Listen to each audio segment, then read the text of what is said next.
Mesdames et messieurs, bonjour. Merci d'avoir choisi la radio Génération FM. Voici votre émission de tous les dimanches au cœur des débats. Au cœur des débats reçoit aujourd'hui Alpha Barry. Alpha Barry, bonjour. Bonjour Halil Djemé. Voilà, justement. Et merci d'avoir accepté notre question. Voilà, avant d'entrer, M. Barry, dans le débat, nous allons suivre Ursuline Francisco Gomis qui retrace votre parcours.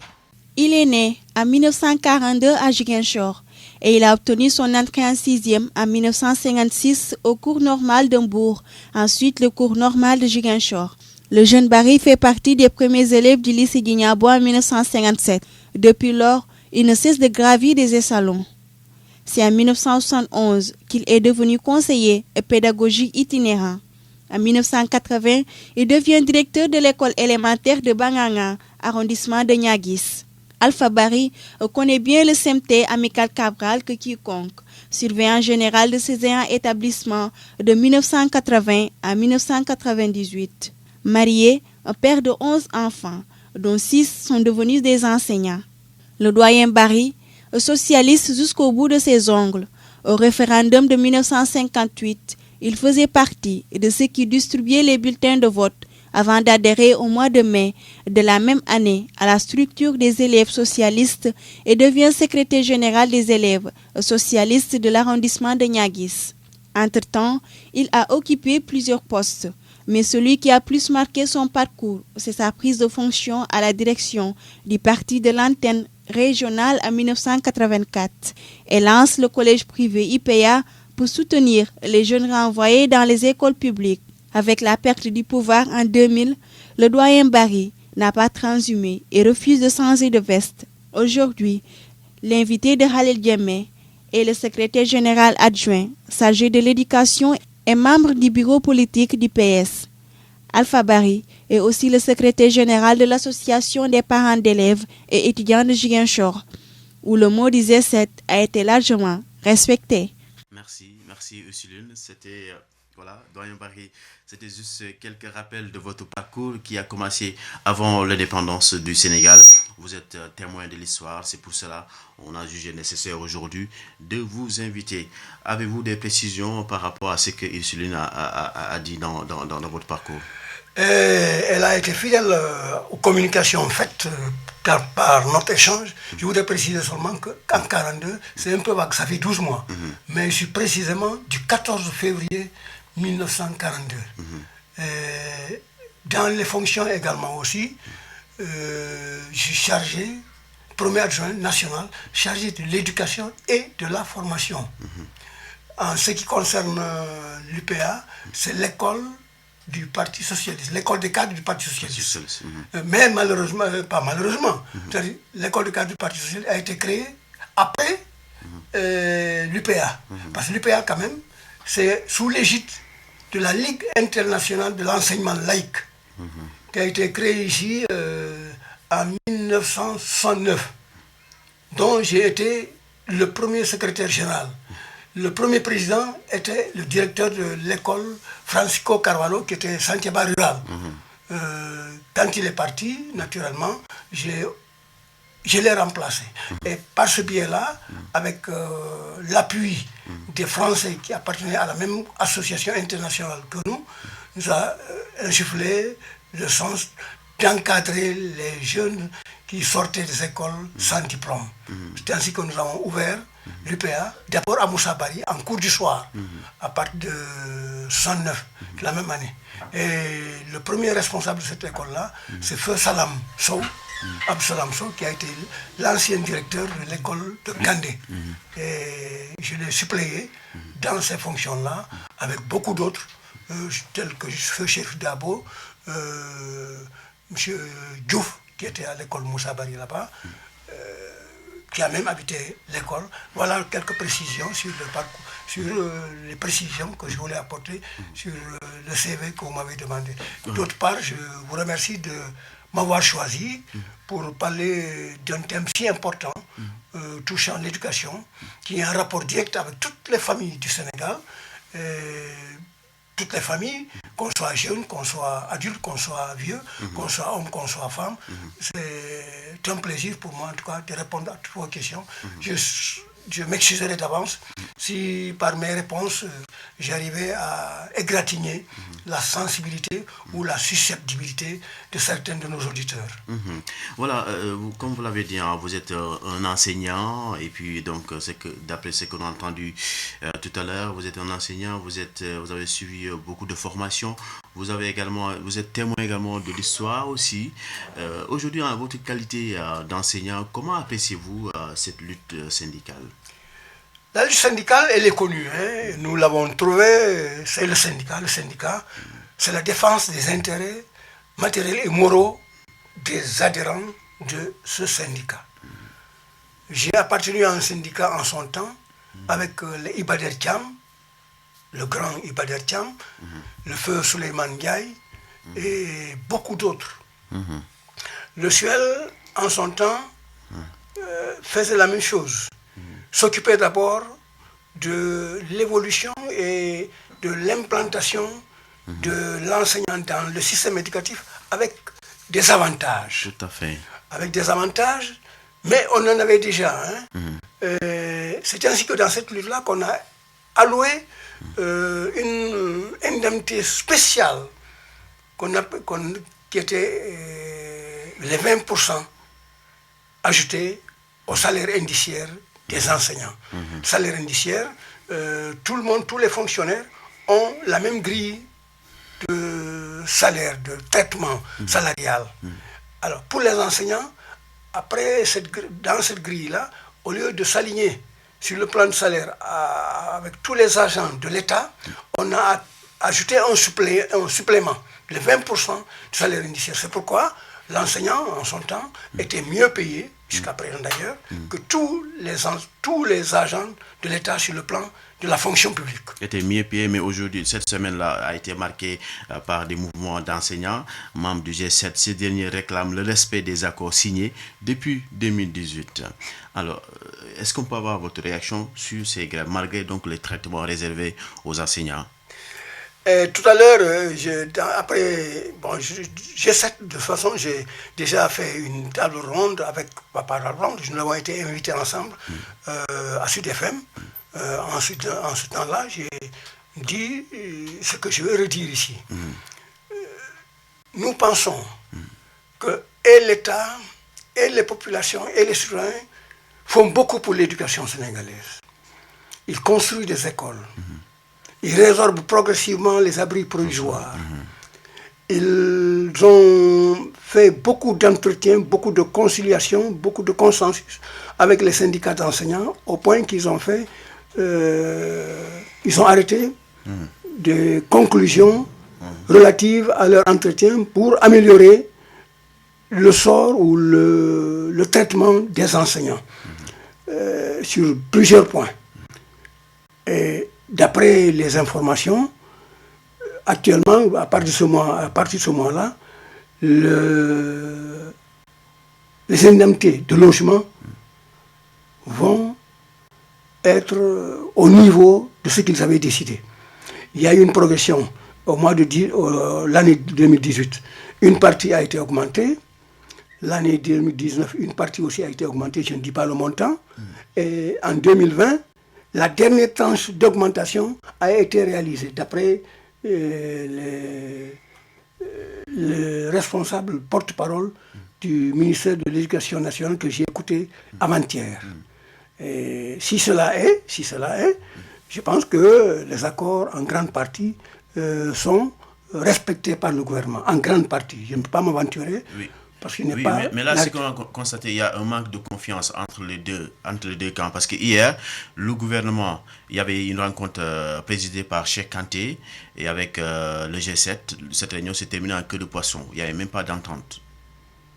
Voilà, cela veut dire qu'il y a un manque de confiance entre les deux. Non, c'est-à-dire que quand nous étions à Sud FM, l'un des responsables syndicaux disait que, effectivement, dans le temps, ils avaient un interlocuteur qui les écoutait bien. Il s'agissait du Premier ministre. Mais il déplore que ce poste-là soit supprimé Et que finalement, de fil en aiguille, ils ont trouvé un médiateur qui devait prendre contact avec les syndicats et qui devait rendre compte au gouvernement en la personne du ministre Cheikh Kanté. Oui. Alors, et le choix de Cheikh Kanté pour gérer ce dossier-là, est-ce que vous pensez que c'est vraiment quelque chose c'est la bonne stratégie? Bon, je ne peux pas apprécier, je n'apprécie même pas. Je dis que le gouvernement, à partir du moment où il y a eu un Premier ministre qui recevait toutes les personnalités ou tous les syndicats pour discuter au nom du gouvernement, ce poste-là étant supprimé, le gouvernement ou le président de la République, la présidence de la République a jugé utile de le remplacer en fonction des impératifs de l'heure. Ouais. C'est un choix momentané, circonstanciel, temporaire. Cheikh Kanté, je ne le connais pas. Je suppose que si le président de la République l'a choisi, c'est parce que certainement, il juge que ce dernier a des compétences professionnelles, a une moralité, et certainement, il peut gérer ce dossier-là. Le président, certainement, doit choisir quelqu'un qui peut faire face aux syndicats et apporter quelque chose, un plus pour le dialogue. Et s'il le choisit, je considère qu'il lui fait confiance. Et s'il lui fait confiance, c'est qu'il considère qu'ils peuvent accomplir cette tâche-là. Maintenant, moi, je ne donne pas mon point de vue à ce niveau-là. Voilà, justement, comme je l'avais dit tout à l'heure, vous êtes une figure emblématique de l'enseignement. Aujourd'hui, cette crise a tellement perduré depuis 2000. On connaît également ces crises, ces débrayages cycliques dans le système éducatif, surtout. Aujourd'hui, pour vous, qu'est-ce qui est à l'origine de ces mouvements d'humeur chaque année constatés au Sénégal? C'est difficile à dire, Mais je dis, l'enseignant que je suis, on ne m'a pas confié la boulangerie. On ne m'a pas confié la mécanique. Et notre invitation. C'est ce que je dis. Je ne dis pas que les autres ne le font pas, mais il y a à regarder plusieurs fois sur le comportement de l'enseignant en classe. C'est possible. Moi, je circule beaucoup. Je circule beaucoup et je passe souvent devant des écoles. Les élèves sont nos enfants.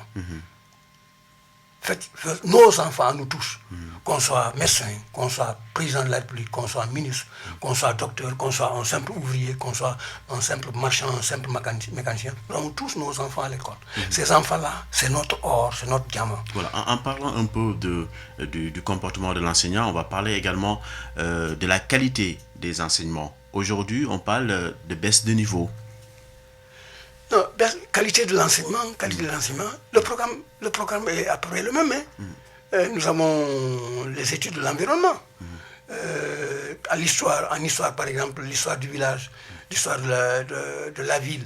Le maître donne des questionnaires à ses élèves et les élèves vont à la maison avec les questionnaires.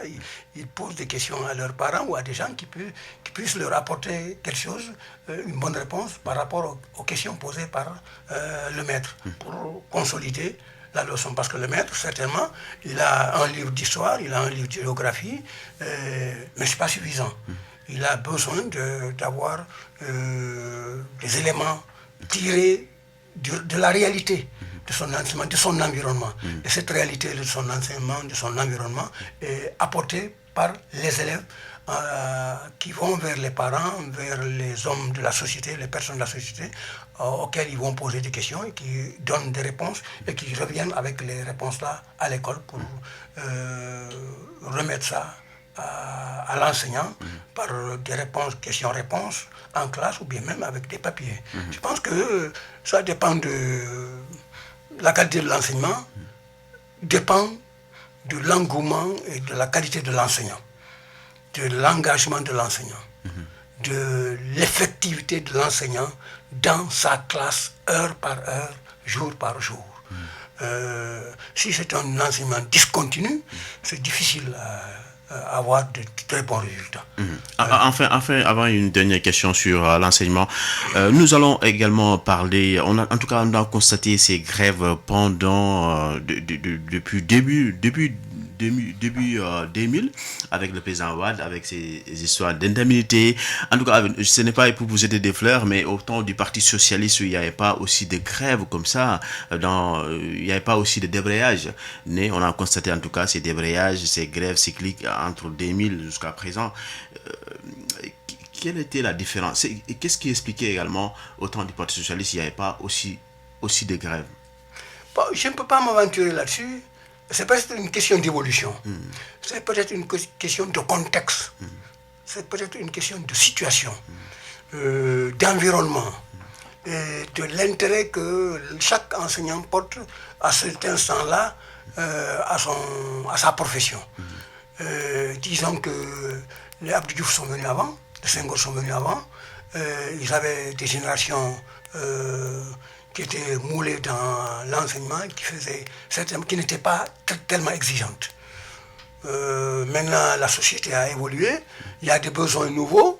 Certainement, avec ces besoins nouveaux-là, les générations actuellement s'adaptent à ces besoins nouveaux pour être plus exigeants. Je pense que ça peut être ça. Mais je reviens toujours à cette qualité de l'enseignant, que l'enseignant considère quand même, quelle que soit la situation de l'heure, il doit s'exercer quotidiennement auprès de l'enfant, quelles que soient ses difficultés. Quotidiennement, cela signifie qu'à ce moment-là, il va remplacer la grève par une autre forme d'exprimer son mécontentement, son dialogue, etc. Il faut nouer le dialogue en permanence. Les brassards rouges, on a en tout cas vu ici des brassards rouges, mais en tout cas, ces brassards rouges aussi, en ce moment, on a senti aussi l'entêtement aussi de l'État sur certains points. C'est possible, je ne peux pas m'aventurer là-dessus, comme je vous le dis. L'État, c'est nous tous. L'État, le président de la République a été élu par nous. Les députés à l'Assemblée nationale ont été élus par nous. Les membres du Haut Conseil des collectivités territoriales ont été élus par nous. C'est peut-être la chambre comment dirais-je, le Conseil économique et social où il n'y a pas, certainement, il n'y a que des désignations. Je pense que je n'ai pas vu, en tout cas, une session où on dit qu'on va voter pour les membres du Conseil économique et social.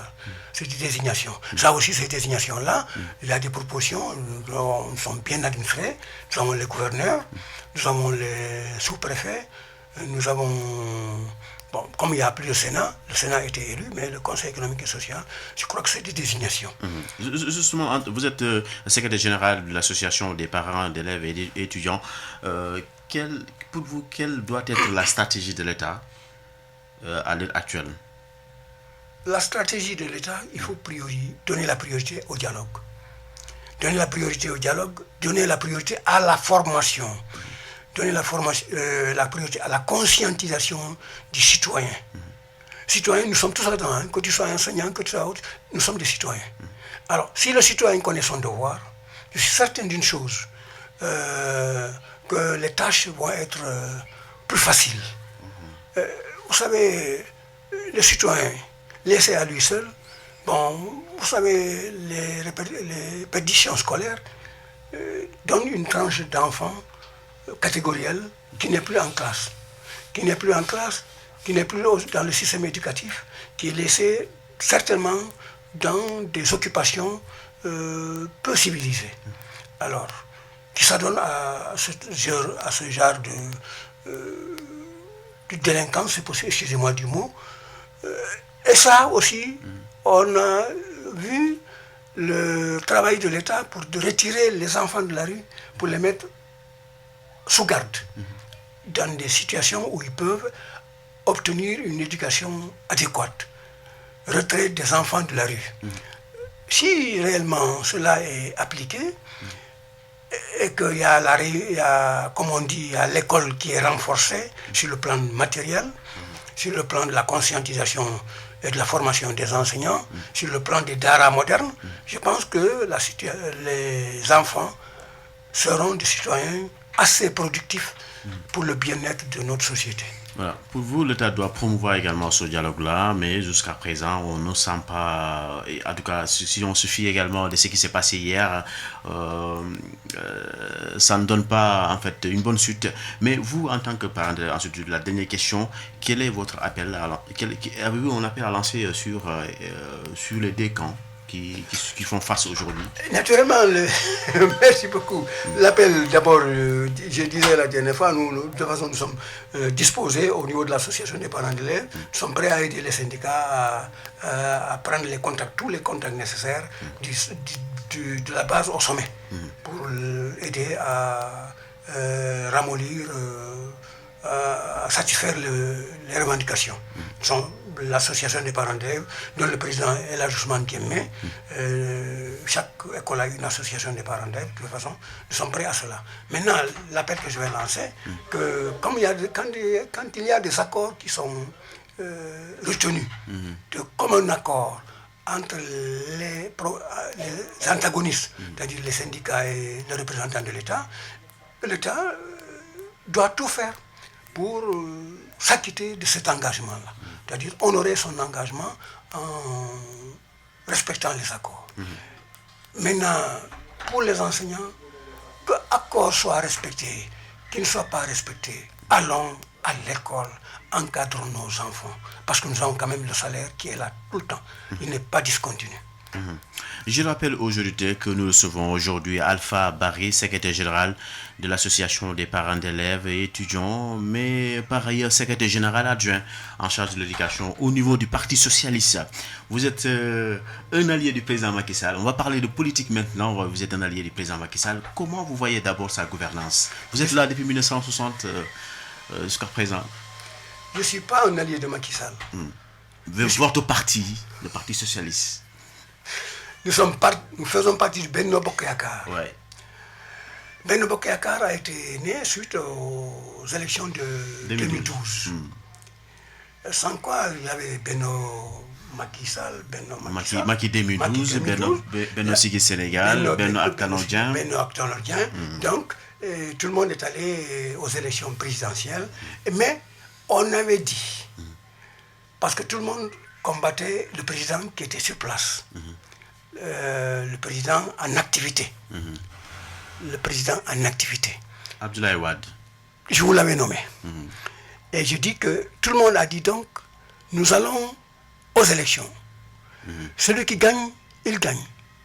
Mais si on mettait en ballottage l'actuel président, tout le monde doit se mettre autour du deuxième.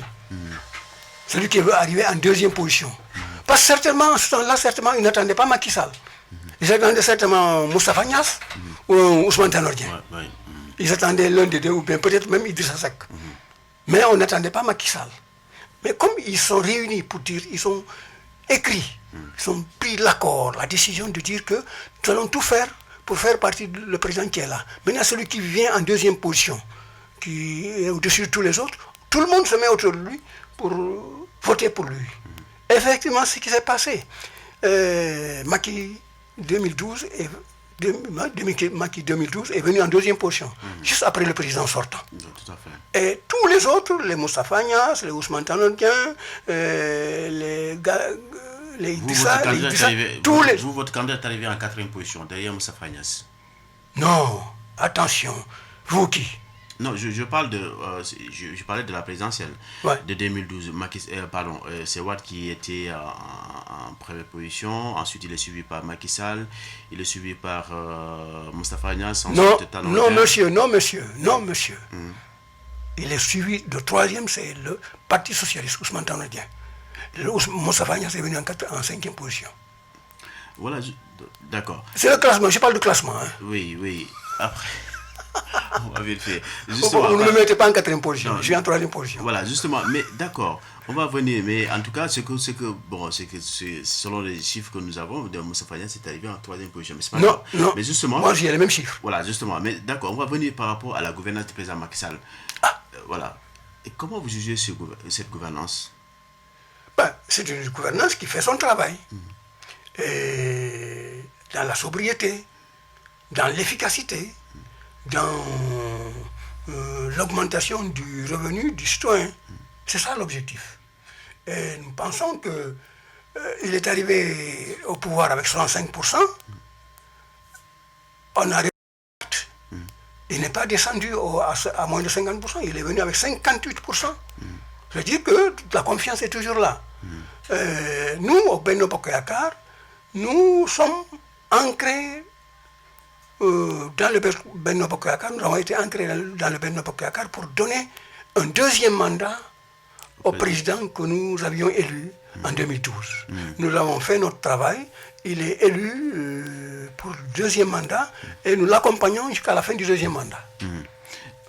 Voilà, aujourd'hui, en fait, ici à Ziguinchor, où vous militez, où vous avez milité depuis des années, pendant la dernière présidentielle, vous avez perdu ici. Comment vous voyez un peu cette défaite? Mais c'est normal, écoutez, nous sommes en politique. Il y a eu... Les gens ont... Vous avez vu des choses venir? Vous avez vu cette défaite venir? Je n'ai jamais pensé que Benno Bokk Yakaar serait battu à Ziguinchor. Je ne l'ai pas pensé, j'avoue. Pourquoi? Confiance. Vous avez fait quelque chose, en fait. Confiance parce que nous avons réalisé des choses sur le plan de Ziguinchor, sur le plan de la région de la Casamance. La paix est progressive, les investissements sont progressifs, il y a beaucoup plus de lycées, il y a beaucoup plus de collèges, il y a beaucoup de goudronnés, il y a un environnement agricole qui est profitable à tous. Je pense que nous avons, par les chiffres, par les réalisations politiques, au profit de la société, des citoyens, nous pensions que nous pouvions gagner. Mais c'est sans compter la fibre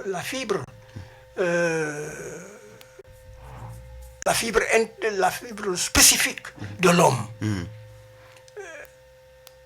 Nous avons perdu parce que effectivement un autre est venu à qui on pensait qu'il pouvait apporter beaucoup au niveau de la région.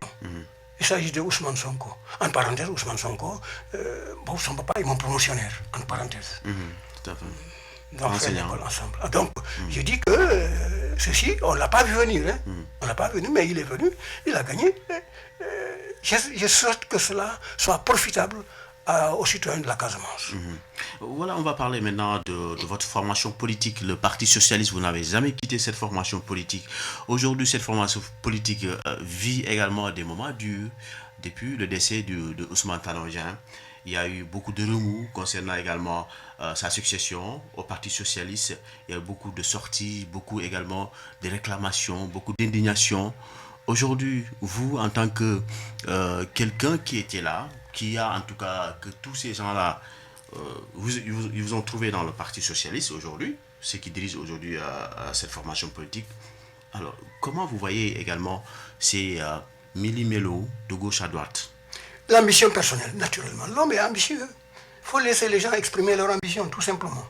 Mais je pense que vous avez peint une situation qui, certainement, dont vous n'avez pas tous les éléments. Je pense que le Parti Socialiste, après le décès de Ousmane Tanor Dieng, avant son décès, quand il était hospitalisé, il y a eu une réunion du bureau politique, présidée par la première adjointe du parti, qui est Aminata Mbengue Ndiaye.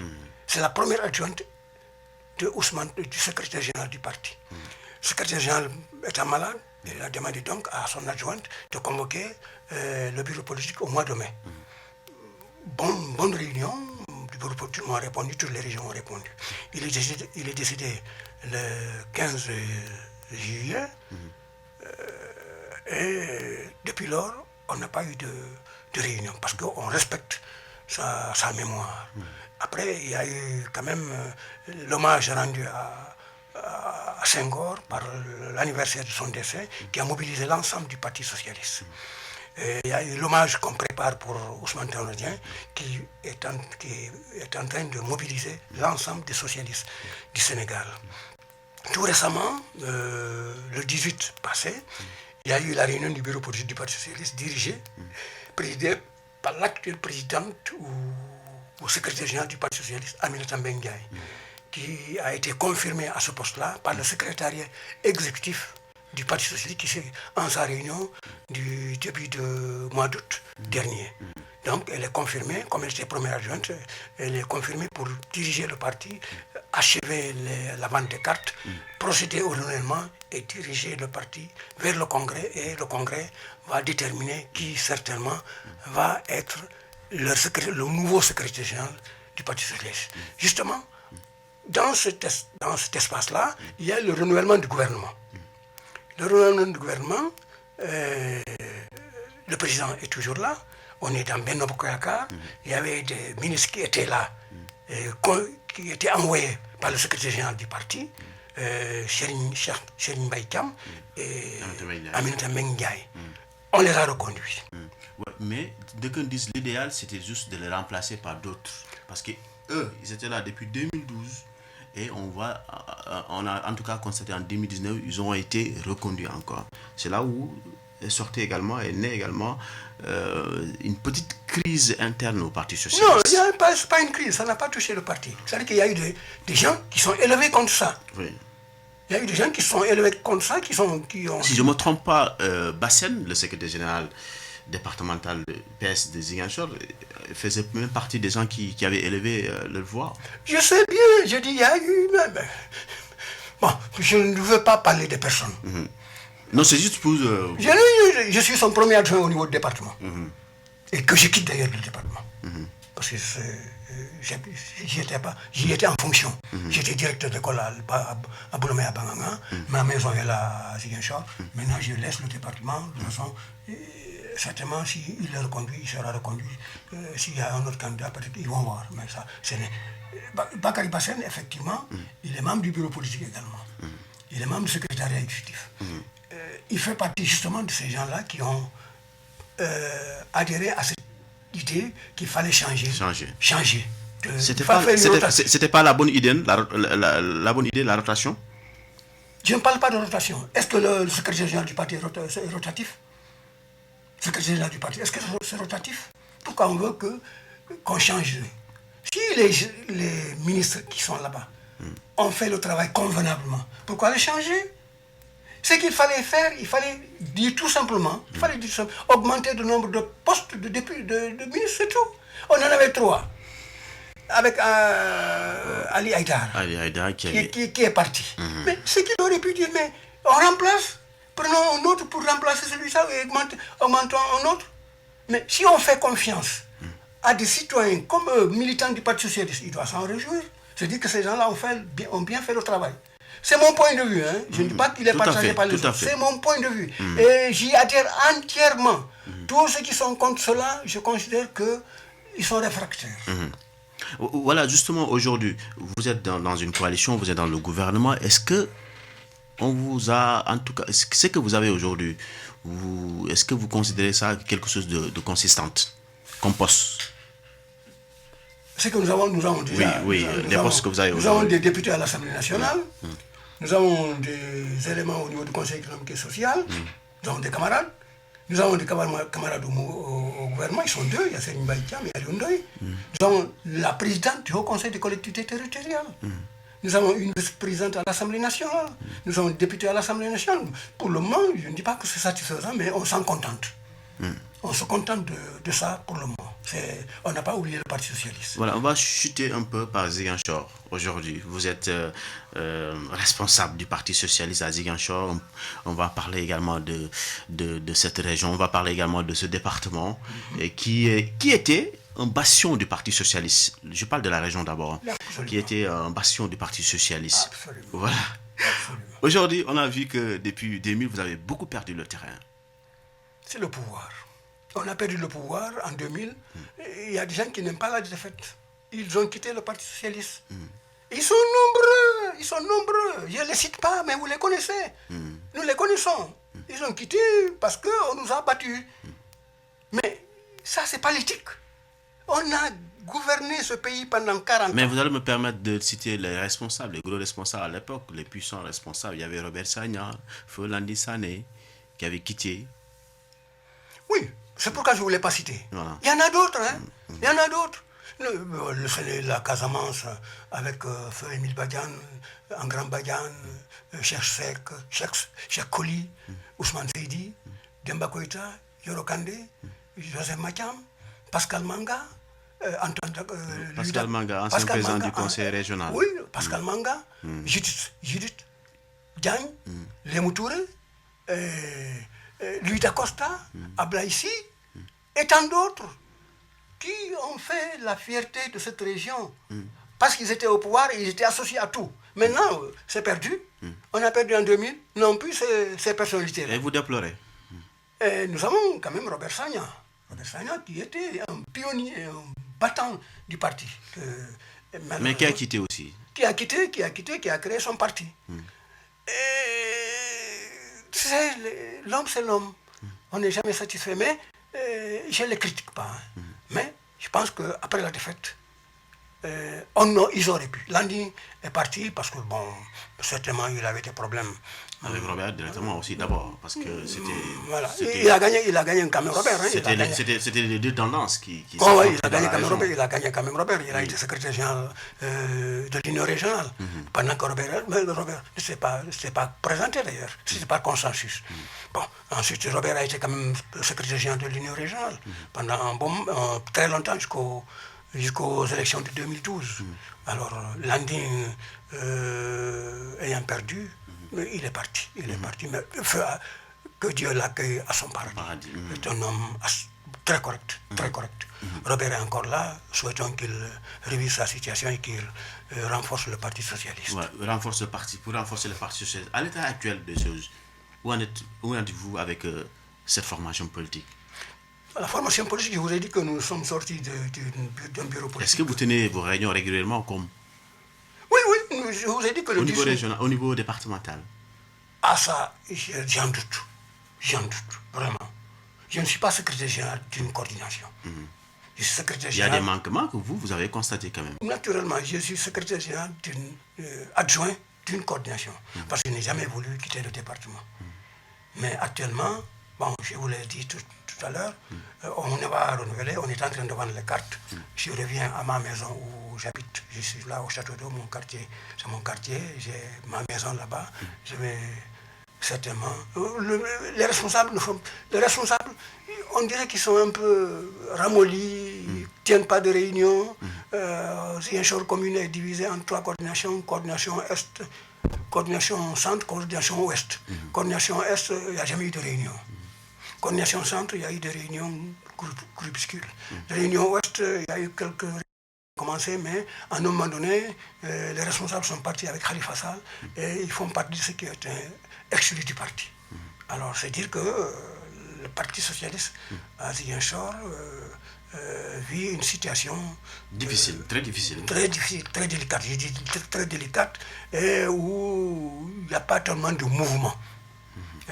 Nous avons à l'ouest maintenant Badou Sek, qui était deuxième adjoint qui dirige la coordination. Nous avons un professeur, M. Bité, qui dirige la coordination. Manque de moyens ou manque de ressources humaines? Ah, les deux. Tu sais, les ressources humaines, si tu as les ressources humaines, tu peux avoir les moyens. Je dis, manque de vision. Moi, je dis manque de vision. Parce que les socialistes sont là. Ils sont dans les quartiers, ils sont dans les maisons. Il y a beaucoup de militants socialistes. Il y a beaucoup de socialistes dans tous les quartiers de Ziguinchor. Mais ils ne se retrouvent pas. Ils n'ont pas un timonier. Là, c'est la coordination qui ne joue pas son rôle. C'est un problème d'animation du parti.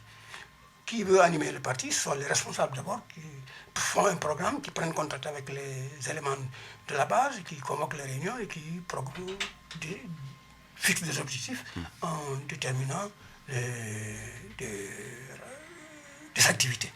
C'est vrai qu'en son temps, le secrétaire général de la coordination centre a organisé ici un meeting.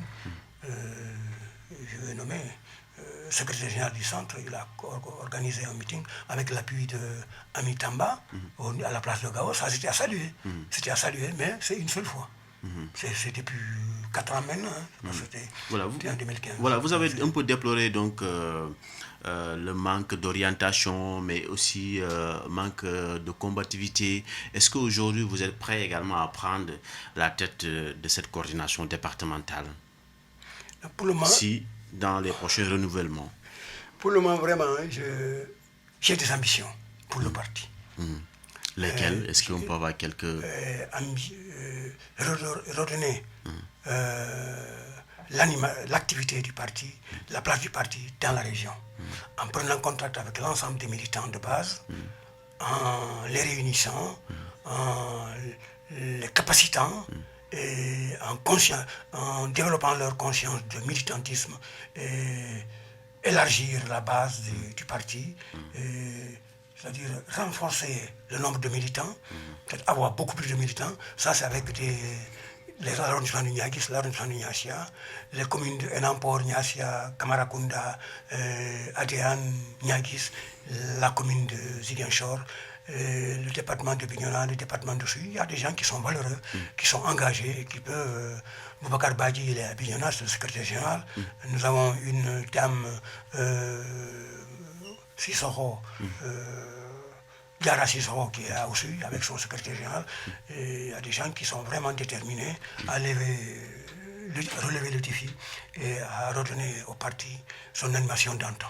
Voilà, nous sommes arrivés donc, au terme de cette édition, plutôt de cette émission au cœur des débats. Nous recevions donc Alpha Barry, secrétaire général de l'association des parents d'élèves, mais aussi secrétaire général adjoint en charge de l'éducation au niveau du Parti socialiste. Nous avons parlé d'éducation, mais aussi également de la politique. Si on peut avoir votre dernier mot.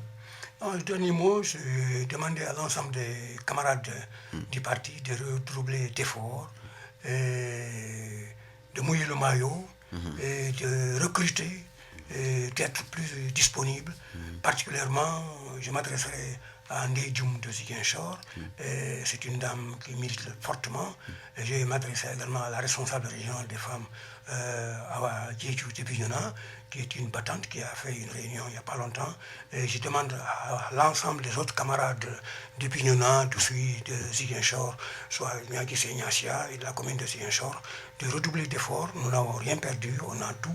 Il faut aller vers les militants qui sont là dans les maisons, dans les quartiers, et leur donner confiance pour les prochaines élections locales, départementales, régionales et nationales. Vous allez vous présenter, le Parti socialiste aura son candidat? Naturellement. Voilà, merci, doyen Alpha Barry. Doyen Alpha Barry était l'invité de l'émission Au cœur des débats de ce dimanche 26. Merci également à tous ceux qui m'ont aidé à préparer cette émission Au cœur des débats que vous avez donc tous les dimanches de 10h à 11h. Merci à Patrice Mendy qui était donc aux opérations techniques. Merci à Papis Gassama avec nos amis qui sont sur les réseaux sociaux. On vous suit également sur les réseaux sociaux. Nous avons également Abbas Choy qui a la caméra pour la TV. Merci Abbas. Merci également à Ursuline qui a fait donc votre parcours. Voilà. Merci également donc pour cette réalisation. Je vous rappelle que cette émission sera rediffusée ce soir à partir de tout juste après l'édition de 21h. Merci et bonne suite des programmes. Merci.